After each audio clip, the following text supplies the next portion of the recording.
Okay, back sequence. So this is one of the first things that we're gonna do when we learn how to do a prone start 60-minute massage, or prone start massage in general. So, we have practiced already, so some warming up of the body at the beginning of the massage. So, we rest our hands with initial contact, we compress up and down the body. So these are just like massage warm-up techniques. We might do a little scalp rub. We're gonna learn more in like scalp and head, neck, and face. I try to get the hair out of the way first and foremost, just because it'll start to catch. And let's say we did all of that stuff and we ended back up at the top of the table, at the superior edge of the table. So in order to warm up the back, I will do a cross stretch. I'm here, I'm in a horse stance. I'm kind of hooking the hand at the scapula and then hooking the hand again at the posterior pelvic crest. You can just press down or you can press like side unilaterally. This kind of stretches across the body. You can hold it for like 10-15 seconds. You're basically trying to ground the client into the table. I'll do it on this side. Let's see, where's your scapula? There it is. This also stretches the fascia, okay? If you can reach, which if you can't reach, you might have to get to the side, come to the side here in archer stance, and just do a inferior gentle traction on the spine. I'm hovering my hands here because I don't want to put them on the glutes. So, do that a little bit. And the heels of my hands are hooking onto the sacrum and pushing down.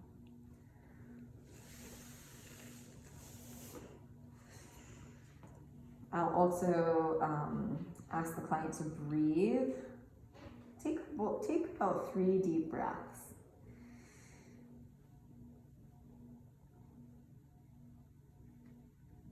So this will help them settle into the table. This will help them just kind of ground and relax here and arrive here. Okay, so we've done these stretches. We have already compressed down the back in the opening sequence. And now I'm gonna undrape. Undrape the back. Get some lubricant on my hands and just start here, hooking my hands underneath the traps and then going as far down the back in archer stance as I can without really leaning over too much. And I come back. So remember this nice flow that we started doing before, we really know what we were doing? We can do this nice turning. So we come back, we get to the upper trap, and then we dial our hands down and swipe up the neck, okay? As you can see when I'm doing this, I'm using sometimes the ulnar aspect of the hand, sometimes the full hand, sometimes I kind of curl my hands up to make sure they're getting in the right spot to basically sharpen the tool. I would add the neck in a little bit here, but we're not really gonna go too far into it. The only thing I'll show you, maybe just to start out, is a little bit of a neck lobster claw. So I'm standing, kind of having to stand a little bit in an archer stance. So this is what technique? Kneading? Kneading. Kneading is what type of, a subcategory of what? Petrissage. Yes, great. So here I'm just lobster clawing. If you all want clipboards to be able to like walk around, we can borrow them from the front. Do you want that? A clipboard? Okay, so they're next to the printer. Yeah, we'll just pause for a second. Okay. You don't have to pause the recording. Yeah. I just put it down. What I do is I do messy notes first and then I write it officially on the actual thing. So Copying notes does help you. that's not, it helps me remember things if I copy it down, so. Yeah. How's yourself feeling?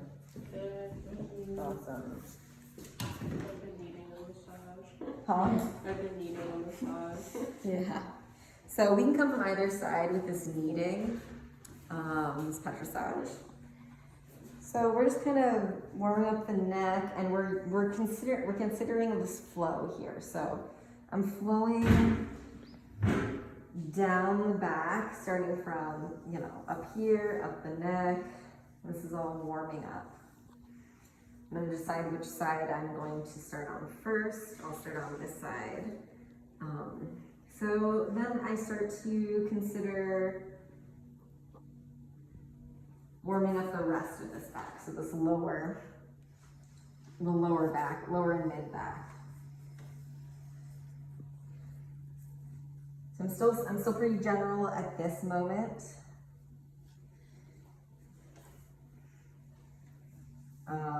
But I'm going to start to get into the nitty-gritty of the lower back first, okay? So what I like to do is actually remove this arm. This is just for me. Personally, I remove the arm and dangle it off the side because I like to kind of put my thigh against the table and it gets a little bit in the way. That's just a personal choice, so you can feel free to do what you like there. So still some effleurage, I'm starting to get deeper, and now I'm gonna wring the lower back. So this is lower back wringing, archer's stance. How's that feeling on ya? Good. So when we come up, so we're pushing with the heel of the hand, pulling with the opposite hand, and skating over the spine, okay? So we don't want to put any pressure on the spine, but we can touch it. So we don't need to just skip over it. We can touch it, but don't put any pressure. So this is petrissage here. Wringing the back. You could bring a little higher up if you wanted to. It kind of stops being as effective up here. It doesn't feel as good. I don't know if like one of my floating ribs is like a little wonky, but like when Yeah. we're doing that, I like could feel like my rib moving. Okay, yeah, so good feedback. Thank you. So we're addressing the lower back. Have you done, what were you in MAP? Well, right now it's like We started the head. The head, okay. Have you done the thorax and spine yet? Yes. Okay. So, can anybody tell me what this muscle is right here? It's kind of shaped a little bit like a quadrangle. quad QL. Yeah, quadratus lumborum. So quadratus lumborum often gets tight on clients. So after wringing, I might come in here with a little bit deeper effleurage. How's that feel? Yeah, good. Awesome. So the borders here are the spine and the pelvis, the pelvic crest, posterior pelvic crest, and the sacrum. So I'm getting here, I am doing some deeper effleurage that might turn into cross fiber friction, okay? So 1, 2, 3, 4, 5, 6, and then smooth it out. 1, 2, 3, 4, 5, 6, and then smooth it out. What are we being careful of right here? Is this band that we need to be careful of? not the band, but what's within this band. Kidneys. Kidneys and floating ribs, yeah. So I can do this close to the spine, this friction, but I don't want to drag that friction down into the ribs too much. It's gonna not feel very good. So I am addressing the QL with some friction. And then also, what else runs parallel to the spine?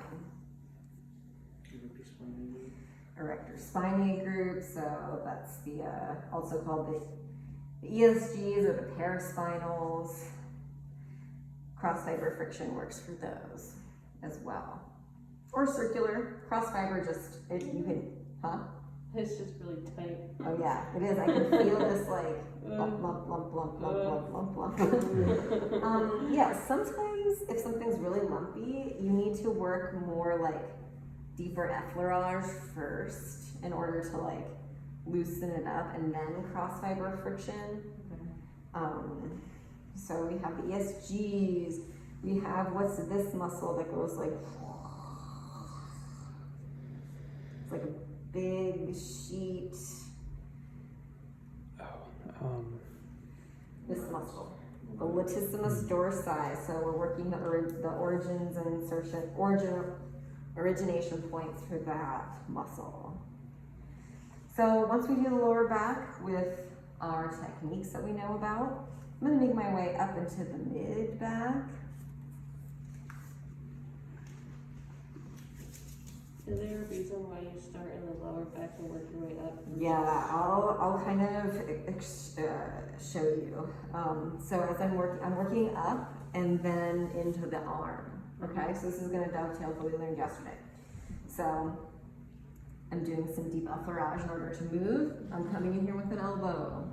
How's this pressure? Good. Okay, I'm in archer stance, getting some deep pressure. I'm really just right. I'm lateral to the spine, not hitting the spine, not feeling any ribs under here. If you're feeling anything chunky, Yeah, like right there. like up here, Yeah. you're gonna stop and do some friction. Or what I would do is some deep compression. How's that feel? Good. Just hold for 10, 15 seconds. Oh, yes, that is a lot. Right there. Anyone who's working on Abby, you can feel that. So once I start to make my way up into the scapula, I'll change positions and start working down the spine. I'm going to apply thumbs with deep effleurage. Do that sparingly because of your thumbs. I might even come in from a different angle with that elbow.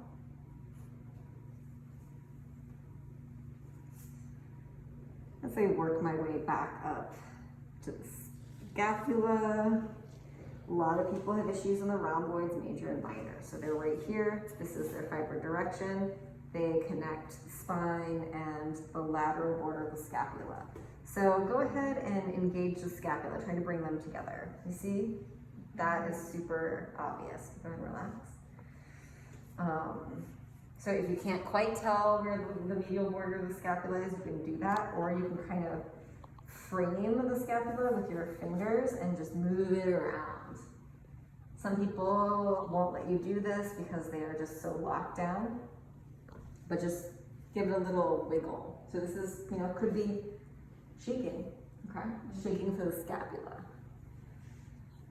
And feeling into here. I'm using all different types of my hands. I'm using here, I'm using here, I'm using here for this hand, then to here. So I'm not just like flat handing this, okay? My hands are like an ever-changing landscape. They're not just flat, they are changing. I'm using all different tools inside of my hand. So something that I'll show you that people seem to like. Jury's out for me on whether or not I like this. If a person has touch trauma or being handcuffed by the police, this might be extremely uncomfortable for them. So this is what I say. Will you feel comfortable if I put So the back of your hands on the small of your back. How do you feel about that, Eddie? That's fine. Okay. So support the elbow, support the hands, see if they can just give you their hands, an arm. Okay. So this is going to also stretch out the latissimus dorsi, contract the latissimus dorsi, because this is exactly what it does. See how it wings out the scapula? And I can kind of pull the scapula. Maybe even getting a little subscapularis here. Maybe even serratus posterior. Okay. I can tell, well, no, I'm not going to say that because too much info. Just focus on this. I think potentially your serratus posterior might be a little weak because you're winging out here. So the serratuses are supposed to keep your scapula kind of pinned against your ribcage. Interesting. Yeah, so here I'm doing some along the fiber effleurage, and then maybe even some more of this cross fiber effleurage, crossing the fibers. If you're feeling very stubborn knots, this is a way to like stretch out the rhomboids and to work on them. You'll feel very often some chunkiness right here at that superior angle of the scapula, which I'm starting to notice, and then I'm going to take your arm out of position and dangle again. Okay, so back to this chunkiness. Ooh, yeah. So this, what muscle connects from the superior angle up to the spine? Levator scapula. So go ahead and levitate that scapula up towards your ear. Okay, yeah, I feel that connection. Now relax. I'm like, okay, I feel that. I'm gonna put some deep compression here. I'm using my pisiform right now, okay? Where's your pisiform? Show me. Pisiform is here. Yeah, this is your thenar eminence. So I'm using my pisiform, which is on the what aspect of your hand? Anterior? Nope. Must be posterior then. So it has to do with the bones of the arms. Oh.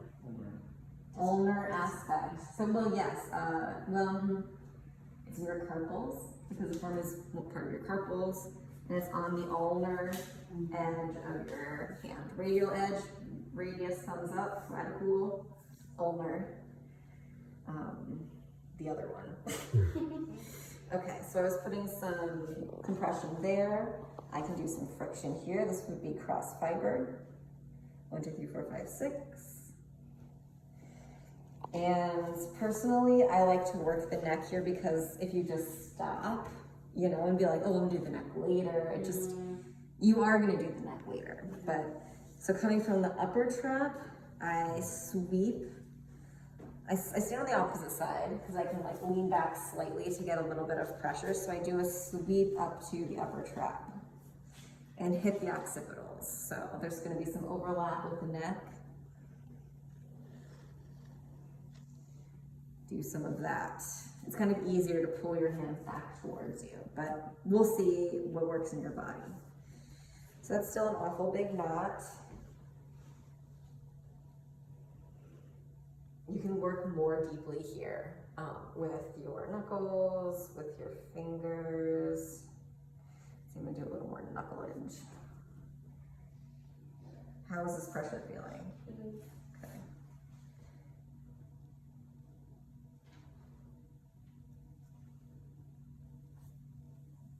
I'm gonna do some petrissage here actually, so I have tiny hands, so I can get both hands in here. You may not necessarily, you might only be able to do one hand here. And then, what do? We move on to the scapula, which is what we did yesterday.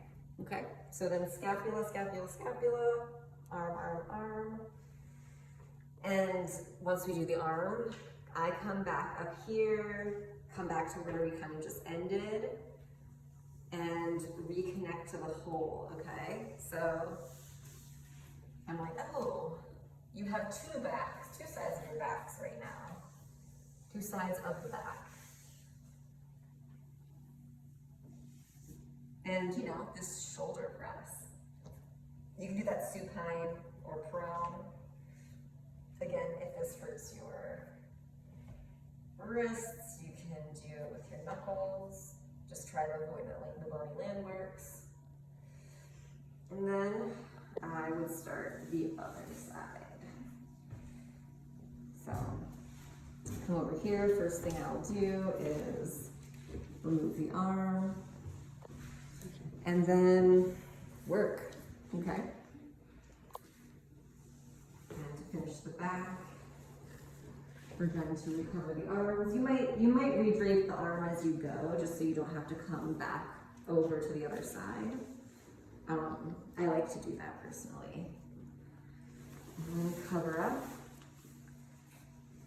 And then the next thing we'll probably be doing is that side lower leg. So I'll do maybe some just effleurages over the sheet. Maybe cue them to do some deep breaths. Let's take a deep breath. And then this is how I make my way to the lower limbs without breaking contact. I can either just go like this and end up here, or we will rock. Okay, so this is rocking oscillation. Actually, excuse me, this in this stance, archer stance. So, or we can go like this. Which variation of Tobin is this? Pummeling. Yep, pummeling. Skipping over the sensitive kidneys and floating ribs. Not hitting any bony landmarks here. And starting on the glutes. So this is another way to get there. If a client is very sedated and like just already asleep, maybe you wouldn't do this, you just use your light touches. But you can transition with equipment. The end.